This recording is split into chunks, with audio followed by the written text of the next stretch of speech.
students, today we are going to start with the reflection of light on a plane surface. Believe me, this is going to be the most important answer. बहुत अच्छे से practice करो, boards में आने का chances बहुत bright है.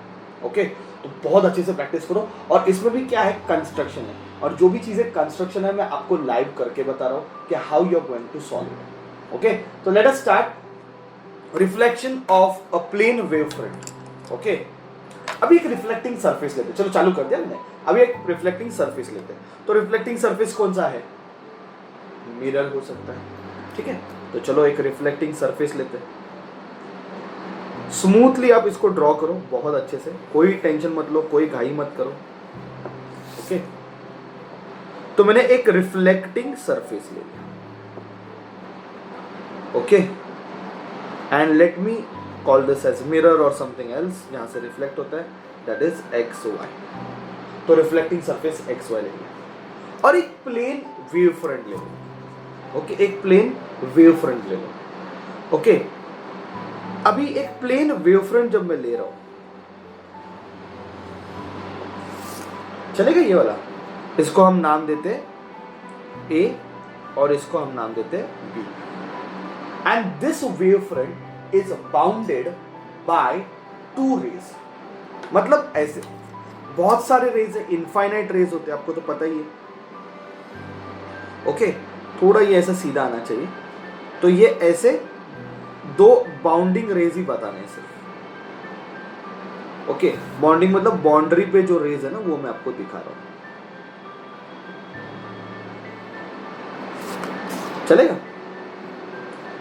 तो ऐसा नहीं है कि ये दो रेज ही है और ये लाइन. इट्स अ रे डायग्राम, तो यू अंडरस्टैंड. यहां से लेके यहां तक इनफाइनाइट नंबर ऑफ रेज है. तो इनफाइनाइट रेज कैसा बन जा रहा है? प्लेन वेव फ्रंट ना, इनफाइनाइट रेज आ रहे हैं, ए से लेके बी तक इनफाइनाइट रेज आ रहे हैं, पर हम सिर्फ बाउंडिंग वाले दो रेज बता रहे हैं. Okay, so let me consider a plane wave front A B. Okay, incline.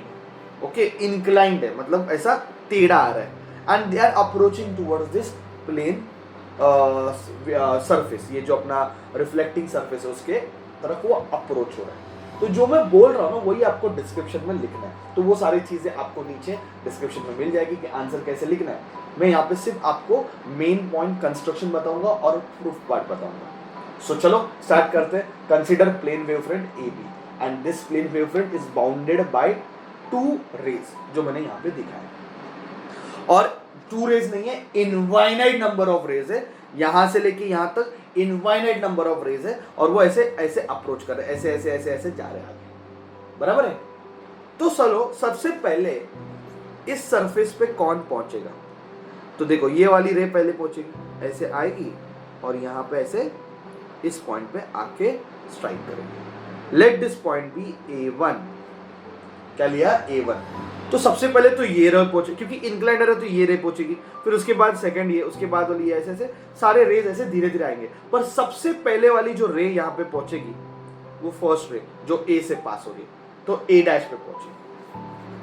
तब तक बिलीव मी, ये रे जो है वो कहीं यहां तक पहुंची रहेगी. लेट अस से, है ना, वो थोड़ी यहां तक पहुंची पूरी तरह से. जब ए वाली रे ए डैश तक पहुंचेगी तो बी वाली रे किसी इस पॉइंट पे पहुंच गई. ओके, सो इसको थोड़ा पैरेलल रखेंगे. इसको आप प्रॉपर सेट स्क्वायर वगैरह यूज करके बना सकते हो, so that it will not be like random. Okay, अभी थोड़ा सा वो रैंडम दिख रहा है. ठीक है, तो ये पॉइंट पी पे पहुंचे, ऐसा सोच लेते हैं. ठीक है, तो when A reaches A dash, that time let us consider B reaches at point P. Okay, मैं थोड़ा इसको प्रॉपरली ड्रॉ करता हूँ. See, I am doing it that way जो आप एग्जाम में करने वाले. सो थोड़ा सा आप इसको प्रॉपरली मेंटेन करो, या फिर ये डिस्टेंस देखो कितना है. ये है 0 से लेके 5 सेंटीमीटर, तो ये भी 0 से 5 होना चाहिए. तो अभी एक्चुअली 0 से 5 है. ओके, ये लेंथ सेम होनी चाहिए. जितना आप एक्यूरेटली ड्रॉ करोगे उतना अच्छा है. तो ये पॉइंट जो है वो P है. ओके, सो सी, ये रे ए बी है, ये वेव फ्रंट ए बी है, और ये वेव फ्रंट ऐसे ऐसे ऐसे ऐसे ऐसे ऐसे ऐसे बढ़ रही है और ये यहां पे पहुंची। ठीक है, सबसे पहले कौन सी रे पहुंचेगी? ए वाली। When A reaches A1, B reaches at point B. अब जाके जब ये वाली रे जाके स्ट्राइक करेगी सरफेस पे B1 पॉइंट पे, ठीक है, जब ये वाली रे B1 पे पहुंचेगी, ओके, यहां से लेके यहां तक, तो ये रे यहां पे रुकी रहेगी क्या?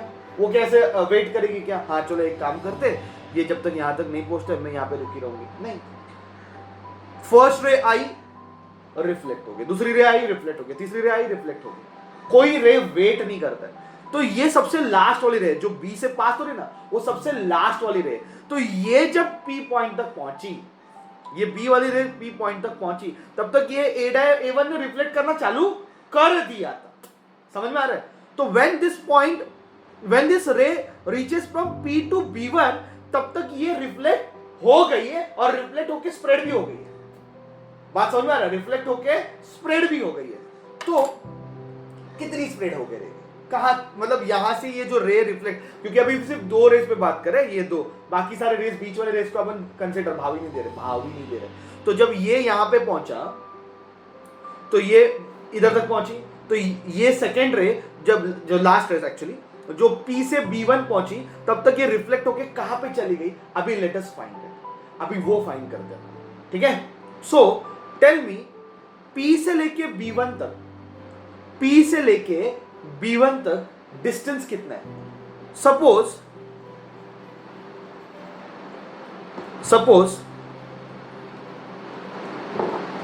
T is the time required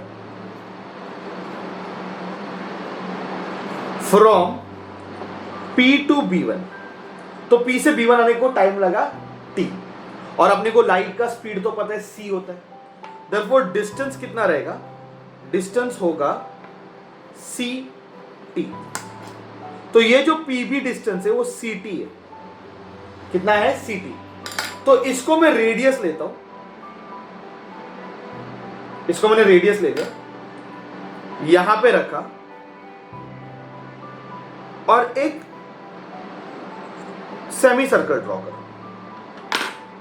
इसका मतलब ये कि ये जो रे वो यहां पे कहीं स्प्रेड हो गई। टेक्स्ट बुक में पूरा ड्रॉ नहीं किया, एक आर्क ड्रॉ किया हुआ, इट्स अप टू यू। तो यहां पे कहीं स्प्रेड हो गई, तो वो कहां चली गई? उसके लिए मैं V1 पॉइंट से एक टेंजेंट ड्रॉ करता हूं। आपको तो पता है टेंजेंट सर्कल को एक ही पॉइंट पे टच करेगा, तो जहां पे वो टच करेगा वहां पे वो पहुंच गया, और ये वाला पॉइंट है लेट अस से R। इसका मतलब ये है, ये रे ऐसे यहां से चली गई, ठीक है, और तब तक ये रे भी ऐसे यहां से स्प्रेड हो गई, फिर इसके बाद ये चली गई। Do you understand what I am saying? तो अच्छे से इमेजिन करो। देखो ये आपका इंसिडेंट है, मैं इसको थोड़ा रेड से पेन से ड्रॉ करता हूं, आपको एग्जाम में नहीं करना है, आपको समझने के लिए कर रहा हूं। तो ये मेरा इंसिडेंट रे थी, और ये मेरी रिफ्लेक्टेड रे। बात समझ में आ रहा है? तो रे ऐसे, मतलब वेव फ्रंट ऐसे आई, ऐसे चली, सिंपल वे। ठीक है, आई होप ये डायग्राम ड्रॉ करने को आपको आएगा स्टेप वाइज। फिर से एक बार देखो मैंने क्या क्या किया है। ओके, अब क्या करते हैं, ये समझने के लिए थोड़ा नॉर्मल वगैरह ड्रॉ कर लेते हैं, एंगल समझने के लिए। ठीक है, तो मैंने क्या कर दिया, यहाँ पे एक नॉर्मल ड्रॉ किया, इसको नाम दे दो M। यहाँ पे एक नॉर्मल ड्रॉ किया B पॉइंट पे, इसको नाम दे दो N। ठीक है, तो ये I है, इंसिडेंट रे और नॉर्मल में जो एंगल बनता है वो होता है I। इंसिडेंट रे और रिफ्लेक्टेड रे में जो एंगल होता है वो होता है R। बराबर है? सेम वे ये भी इंसिडेंट रे, हमने दो रे लिए, तो ये वाली रेड से बताना चाहिए, ये होगी I और ये हो गया। ठीक है, सो मुझे लग रहा है मैंने पूरा डायग्राम अच्छे से ड्रॉ कर दिया। Now what I have to do, I have to prove it. तो इसको थोड़ा प्रूव करते, समझते कैसे करना है। Okay, now in triangle A1RB1 and triangle A1PB1, ये दो ट्राइंगल लेते हैं। अभी ये दो ट्राइंगल मैंने कंसीडर किया, हमें लॉ ऑफ रिफ्लेक्शन प्रूव करना है। यहां तक अपने डायग्राम ड्रॉ कर दिया। Okay, I hope diagram is very clear to you. Please see to that you are practicing it very nicely. Okay, अब मैं लॉ ऑफ रिफ्लेक्शन प्रूव करूंगा। तो मैंने दो ट्राइंगल सिलेक्ट किए, A1RB1, दिख रहा है ये वाला ट्राइंगल A1RB1, और दूसरा है A1PB1। तो angle A1RB1 is equal to angle A1PB1, दोनों इक्वल है, ईच इज 90 डिग्री। बराबर है, दोनों इक्वल है, ईच इज 90 डिग्री। फिर A1B1 is equal to A1B1 common side. अब ये तो बचपन में सारी चीजें पड़ी रहेगी ना, A1B1 is equal to A1B1 common side. तो ये each is 90 degree, okay, common side. और आप यू याद करो, मैंने इसको क्या बोला था, ये CT है, P से लेके B1, ये जो डिस्टेंस है PB1, ये कितना है, CT है। और इसको हमने रेडियस लिया और यहां से एक सेमी सर्कल ड्रॉ किया। तो मुझे बताओ A1R, ये भी CT रहेगा, तो A1R is equal to PB1, each is CT, दोनों का डिस्टेंस क्या है, सेम है। Therefore triangle A1RB1 is congruent to triangle A1PB1, दोनों कॉन्ग्रुएंट है बाय हाइपोटेन्यूज साइड टेस्ट। थोड़ा सा ज्योमेट्री 10th स्टैंडर्ड वाला। तो मैंने ये वाला जो ट्राइंगल है और ये वाला जो ट्राइंगल है, इनको कॉन्ग्रुएंट प्रूव किया। मैं दोनों को रेड, एक को रेड और एक को ब्लू ड्रॉ करता हूँ आपके अंडरस्टैंडिंग के लिए, मैं ये कर रहा हूँ। ओके, एक को रेड और एक को ब्लू कर रहा हूँ। ओके, तो यहाँ पे मैंने एक को रेड कर दिया और एक को मैंने ब्लू कर दिया। तो आप समझ गए। तो ये जो दो ट्राइंगल आपको दिख रहे हैं, मैंने वो कॉन्ग्रुएंट प्रूव कर दिया। और ट्राइंगल्स जब कॉन्ग्रुएंट रहते हैं तो साइड इक्वल रहते हैं, एंगल इक्वल रहते हैं। तो अभी angle RA1B1, angle RA1B1 is equal to angle PB1A1 is equal to angle PB1A1। ये वाला एंगल और ये वाला एंगल इक्वल है, जिसको अपन बोलते हैं corresponding angle of congruent triangle. बचपन में पढ़ा रहेगा, है ना, ज्योमेट्री में। Now this is RA1B1। अब ये RA1B1 कितना है, थोड़ा सोच के बताओ। RA1B1 कितना है, तो 90 माइनस R। देखो ना, ये पूरा 90 है, नॉर्मल है ना, ये 90 है और ये R है, तो ये बन जाएगा 90 माइनस R। और PB1A1 क्या रहेगा, ये I है, तो ये हो जाएगा 90 माइनस I। ये कैंसिल हो गया, माइनस माइनस कैंसिल हो गया, तो R is equal to I। और I और R इक्वल है, ये कौन सा लॉ हो गया, law of reflection. Law of reflection पढ़ा है कि नहीं, एंगल ऑफ इंसिडेंस और एंगल ऑफ रिफ्लेक्शन हमेशा क्या रहता है, सेम रहता है। और वो हमने प्रूव कर दिया, दोनों इक्वल है। So we got our answer. ये पूरा लिखने के लिए आपको 3 मार्क्स मिलेंगे, 3 to 4 marks depend, but diagram सबसे इंपॉर्टेंट है। आई होप आपको डायग्राम समझा रहेगा। मैं एक बार लास्ट टाइम आपको बता देता हूँ, ये प्रूफ पार्ट तो ईजी है, तो ज्योमेट्री। एक प्लेन वेव फ्रंट ले लो, बाउंडेड बाय 2 लाइंस। जब ये वाली रे सरफेस को टच करेगी तब तक ये यहाँ तक ही पहुंचेगी, P पॉइंट पर, बराबर है। जब तक ये P से B1 पहुंचेगी तब तक ये रिफ्लेक्ट हो चुकी रहेगी, ये तो वेट नहीं करेगी इसके लिए। तो जब ये P से B1 पहुंची तब तक यहाँ से रे रिफ्लेक्ट हो गई, तो वो कहाँ चली गई, उसके लिए हमने क्या किया, PB को हमने प्रॉपर, ये प्रॉपर करना है, PB को हमने क्या ले लिया, रेडियस ले लिया, एक सेमी सर्कल ड्रॉ किया और हमने टेंजेंट ड्रॉ किया।